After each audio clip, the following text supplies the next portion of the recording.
this worked. I became cancer-free in 90 days after the diagnosis. That's insane. That's why they called me an outlier. 3.5 years post-diagnosis, my oncologist says, oh my gosh, you look so great. You look vibrant, healthy, you're glowing, your blood work is awesome, your hair is so long and thick. What are you doing? I proceeded to tell her, and then she said, you have got to share this with other survivors. And I was like, I think so too.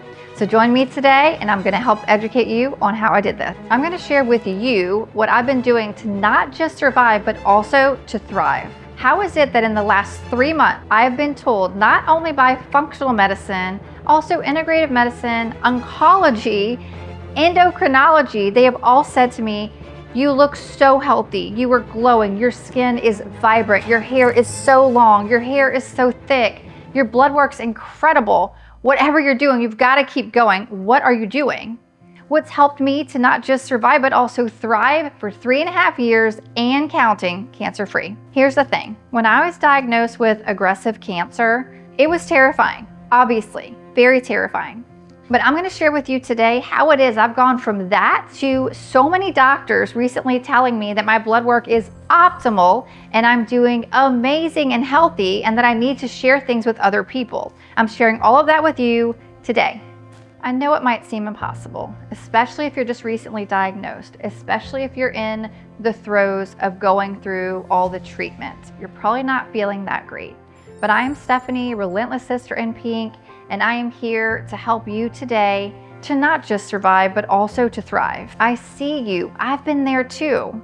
There's never been a more powerful time for women to feel empowered, for us to be aware of breast cancer and what it's about and why it's so rampant these days and why so many of our loved ones are being affected by it. It's not okay. We need to do something about it, and it can start with you and it can start with me here today. You've probably wondered, not only if you're gonna survive, are you gonna be okay? You can be, because if I can do it, you can do it. Let's dive into today's video. I found my path to healing by more than one direction. I defied the odds by this. It's combining multiple things together. It's possible. It can be okay. It wasn't just luck for me. I completely defied the odds by being empowered and taking charge of my own journey. Before we get started, let me reflect on my own journey. 3.5 years ago, aggressive, invasive, triple negative, rare, lymph involved, stage 3 invasive breast cancer. It's important to reflect on this journey because knowing how I felt then and knowing how I feel now with a 3.5 year range and gap, it's really important because this is how I can learn, this is how I can continue to move forward, and this is how I can help to educate other survivors as well, because no two journeys are the same. We're not meant to walk this path alone, and you're not alone because I am here with you. Like many of you, I wondered, are they gonna say I need chemo? Do I wanna do chemo? Do I wanna do radiation? How am I gonna survive this? How many people survive this? How am I gonna feel? How am I gonna avoid side effects? Am I gonna be burned so bad when I go through radiation? Am I gonna lose all of my hair? And all these valid concerns that I'm sure that so many of you are also thinking and considering. I had to take part in my path to healing. I had to do that. I had to do everything I could to defy the odds. I didn't want to hear your blood work is okay. I wanted to hear your blood work is optimal. And so I dive in, I tested things and I tried things, not on my journey alone, but also my mom's journey so many years later. And I forged my own path and my own protocol to wellness by not just doing the standard of care, by not just going completely holistic, by not just going completely integrative, but merging all these different things together. I focused on several things that I had either known, tried, studied, or worked for my mom's cancer journey. Different things like vitamin drips, acupuncture, colonics every week, wheatgrass enemas every week, detox baths, soak in the bath for 20 minutes, ion detox foot baths, weekly acupuncture, and all these different things. Because in my mind, I felt like, okay, if I'm gonna go through this and the chemo is gonna go in, it's going to do its job, right? It's going to attack things. It's going to rid things. But is it going to renew? Is it going to like replenish? Is it gonna heal? Is it gonna fuel my body to be able to heal? I knew that it was attacking rapidly growing cells, which is what it does, which is why you'll lose hair and why you'll lose nails and things like that. And so I knew, what am I gonna do to replenish those cells? What am I gonna do to make those cells beautiful and round and buoyant and to do their jobs and replicate when they're supposed to on time and die when they're supposed to on time and all these things that really aid in the healing. And if I was gonna go through that, how would I also detoxify from that? How would I get the chemo out of my body? How would I avoid the side effects of those drugs going into my body? And I managed to ask the oncologist, I said, if I go through a surgery, because I had had several female surgeries before, if I go through a surgery, I know that anesthesia can mess me up for 2 weeks. And so I discovered there's a way around that. And I'm gonna do a pre-op protocol and a post-op protocol, and I'm gonna get my body ready, and then I'm gonna detoxify my body after as quick as physically possible. And I knew that with anesthesia, like while it's happening, while it's going in, it's working, right? And that's what you need it to do. But then once the surgery's over and you unplug from that drug, you don't need it anymore. It's time to get it out of your body. I asked my oncologist, I said, what is chemo like? Is it like that analogy, or do I need to like let it hang out for a week? And she said, well, it's a great question. No one's ever asked me that before, but you don't have to let it hang out. Like you can start detoxifying it. And so I said, okay, well, the first thing is I want to get 1,000 cc's of saline after every chemo drip, because I want to be able to, 1, start to clean it out. I want to be able to 2, hydrate. I want to replenish. I want to renew. I want to put my body in the best possible path for healing. It's like your automobile, okay? It can just go on and just you get in, you drive it, you don't think about it. But you don't put oil in that car, you don't put some of the fluids in the car, your car's eventually going to stop.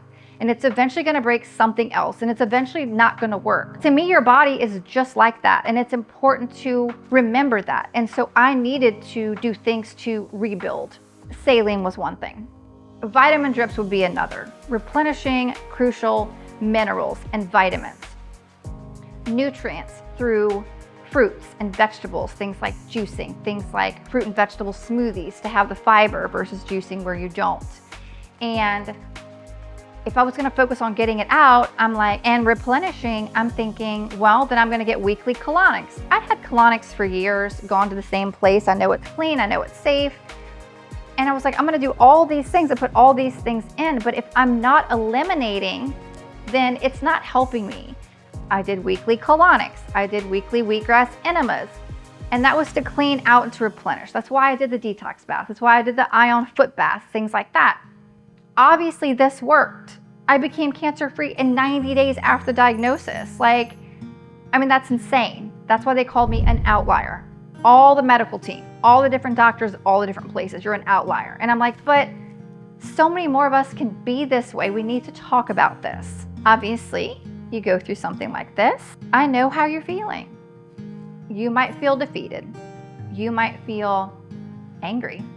You might go through all the stages of grief. You might feel depressed. You might feel sad. And some of you might even think, why me? Why am I having to go through this? There's a lot of emotional and mental challenges that come along with a diagnosis. And it's things that you need to work through, right? You have to process the emotions. You can't just be so positive that you're not paying attention, that you're not understanding, that you're not processing, okay? You need to be super positive, but also process those emotions. It's okay to not be okay. You just can't stay there. But some days it'll make sense and you'll want to stay in bed. Some days it won't make sense and everything seems great, and then you're going to want to stay in bed, and that's okay, but you can't stay in bed for extended periods of time. You've got to then be able to get up and say, I'm part of this healing. I am part of this process, and you've got to show up and you've got to do your part. I leaned in to things like family, Loved one support systems. It's something that I really think that you should do as well. You've got to lean into these things. If they want to cook you a meal, let them cook you a meal. Ask them for it to be nutrient dense. Please don't ask them to bring you fast food. If you're a loved one watching this, please do not bring survivors fast food. Please do not bring them ultra processed food. Bring them things that you have made with love and from your heart. And it doesn't have to be hard. It can take 30 seconds to put together a Caesar salad, maybe 5 minutes if you're adding some chicken there.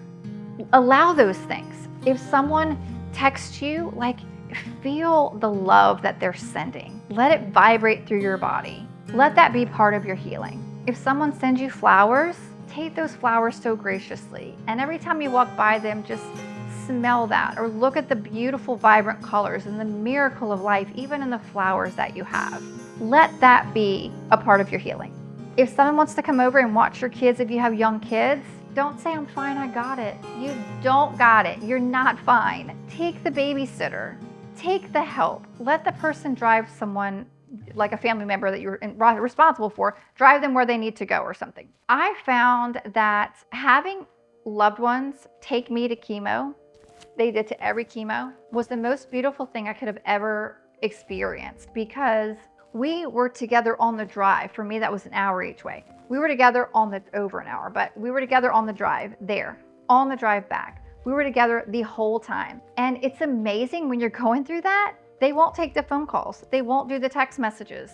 Your phones are away and you're just enjoying quality time. When's the last time that we had opportunity to spend 4, 5, 6, 7, 8 hours of quality time with a loved one? That is a beautiful gift. Lean into that. I understand you even more than you know. And I want to share with you the things that I've learned, and I want to share with you what worked for me. I believe that 25% of that was chemo and radiation. And I believe that the other 75% of that came from things like resting, renewing, relaxing, replenishing, recovering, putting in vital nutrients and vitamins, and eating nutrient-dense foods, detoxifying with all the methods that I mentioned. I think that they go hand in hand. I think that it's overlooked. We need to change the narrative of how many loved ones we lose to breast cancer and to cancer in general. There are things that we can do about it. They're not being discussed. They need to be discussed. Let's start that conversation now. Let's start that conversation together, here now, while you're watching this video. A significant part of my journey was when the surgical oncologist was doing a routine ultrasound, prepping for an upcoming mastectomy. Because my 90 days to cancer-free, the mastectomy came after that, by the way. He was doing a routine ultrasound. He was there, my husband was there. He's looking everywhere and he's just kind of looking confused. And if you've been there and you're like, that's always like, oh God, why do they look confused, right? And he says, well, I don't see anything. And we're like, well, what do you mean you don't see anything? He's like, I don't see anything. I don't see the tumor in your left breast. I don't see the enlarged lymph nodes. I don't see anything. All the things that have been happening, whatever treatment you've gone through, like, this is incredible. Again, he used the word outlier. It's like, okay, so that's very exciting and you're just processing all those emotions. But there's always more steps and there's double checks, right? They might not want to just do the ultrasound. They might want to do another MRI or PET scan or different things like that. So we went home very excited. This was just not in what we expected. The other pivotal point was then I go to have an MRI. I just can't even like express to you the excitement of getting those results and the oncologist calling. A lot of times we get the results in the chart, right? These days before the doctor even calls you. I'm a nerd. I geek out on my medical records. I have requested all the medical records and I read all of them. I think it's just amazing. And even with the surgeries and things like that, I'm like, I love that, oh, we cut this off and we put it on the table. I'm like, that's so cool. Well, can I see a video of it, you know? But seeing that, again, confirmation from a scan, there are no enlarged lymph. There was 7. They weren't enlarged anymore. There's no mass anywhere that we see. No evidence of disease. And those are the words every survivor wants to hear. No evidence of disease. The journey does not end when they say there's no evidence of disease. The journey's not over at that point. When you're finished with chemo, the journey's not over at that point either. It's a lifelong deal, if you will. I had to create a dynamic wellness environment, and that is mentally and that's physically. I've got a little space allocated for meditation or quiet visualization, stocking my freezer with tons of juices when I don't have time for the fresh juicing as like my backup plan, the backup to the backup, because I don't want it to be like, well, I can't and I don't, and then you blink and then like 2 weeks have gone by and you're not following your protocol anymore. And things like, again, visualizing, thinking positively, still surrounding myself with loved ones, still accepting their gifts and things that they are willing to do for me and share for me, and accepting the help. A true environment of love, radiating positivity, inspiring and being inspired by other survivors. Let's take advantage of this. We have a sisterhood of people who get us, just like I get you and you get me. Let's lean into that. Let's have those conversations. Let's share those feelings. Let's ask those questions. How did you do this? How'd you handle that? And let's help each other, because together we heal. As we move forward, I hope that these insights give you so much optimism, love. You feel inspired. You feel empowered. That's what I wish for you. I want to share a few takeaways, a few key points that I just really want you to not lose in this important conversation today. Mindset is crucial. Embrace your visualization. You have to believe that it's possible. You have to believe that you can heal. You have to believe that the doctors can be wrong, that you have as long as you want, that miracles can happen, because you are one of them. Cultivate inner peace. Make time for meditation. Make time for stillness. Lead with love. Surround yourself with people that uplift you. Don't make time for those who don't. Give yourself the right to pick a new thought. If you think something bad, then say, I don't want to own that. And flip it around to something more fueled with love and optimism and hope.